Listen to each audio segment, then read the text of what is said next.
Chapter 75. The Right Whale's Head, Contrasted View. Crossing the deck, let us now have a good long look at the right whale's head. As in general shape, the noble sperm whale's head may be compared to a Roman war chariot, especially in front, where it is so broadly rounded. So, at a broad view, the right whale's head bears a rather inelegant resemblance to a gigantic galliot-toed shoe.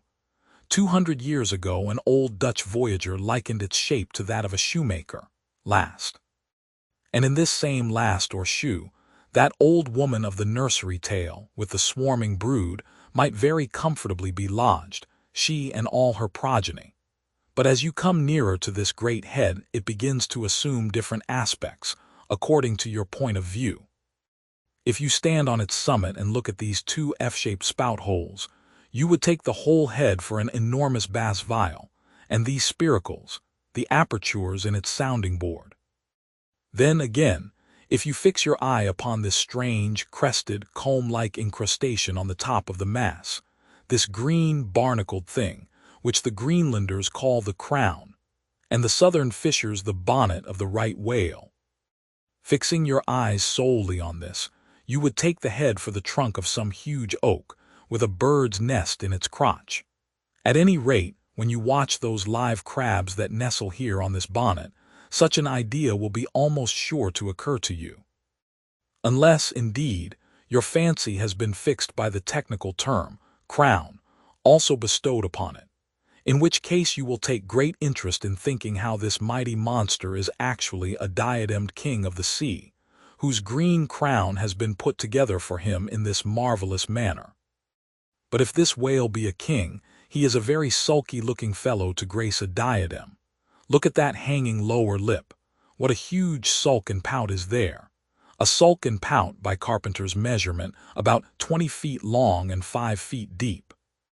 A sulk and pout that will yield you some 500 gallons of oil and more.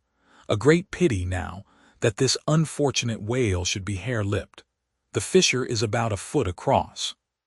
Probably the mother during an important interval was sailing down the Peruvian coast, when earthquakes caused the beach to gape. Over this lip, as over a slippery threshold, we now slide into the mouth. Upon my word, were I at Mackinac, I should take this to be the inside of an Indian wigwam. Good Lord! Is this the road that Jonah went? The roof is about 12 feet high and runs to a pretty sharp angle, as if there were a regular ridgepole there. While these ribbed, arched, hairy sides present us with those wondrous, half-vertical, cimeter-shaped slats of whalebone, say 300 on a side, which, depending from the upper part of the head or crown bone, form those Venetian blinds which have elsewhere been cursorily mentioned. The edges of these bones are fringed with hairy fibers, through which the right whale strains the water, and in whose intricacies he retains the small fish. When open-mouthed, he goes through the seas of brit in feeding time. In the central blinds of bone, as they stand in their natural order, there are certain curious marks, curves, hollows, and ridges, whereby some whalemen calculate the creature's age, as the age of an oak by its circular rings. Though the certainty of this criterion is far from demonstrable, yet it has the savor of analogical probability. At any rate, if we yield to it, we must grant a far greater age to the right whale than at first glance will seem reasonable. In old times, there seem to have prevailed the most curious fancies concerning these blinds. One voyager in Purchas calls them the wondrous whiskers inside of the whale's mouth, another, hog's bristles. A third old gentleman in Hakluyt uses the following elegant language. There are about 250 fins growing on each side of his upper chop, which arch over his tongue on each side of his mouth. This reminds us that the right whale really has a sort of whisker, or rather a mustache, consisting of a few scattered white hairs on the upper part of the outer end of the lower jaw.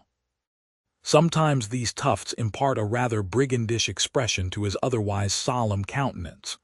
As everyone knows, these same hogs' bristles, fins, whiskers, blinds, or whatever you please, furnish to the ladies their busks and other stiffening contrivances. but in this particular, the demand has long been on the decline. It was in Queen Anne's time that the bone was in its glory, the farthingale being then all the fashion. And as those ancient dames moved about gaily, though in the jaws of the whale, as you may say, even so in a shower with the like thoughtlessness, do we nowadays fly under the same jaws for protection, the umbrella being a tent spread over the same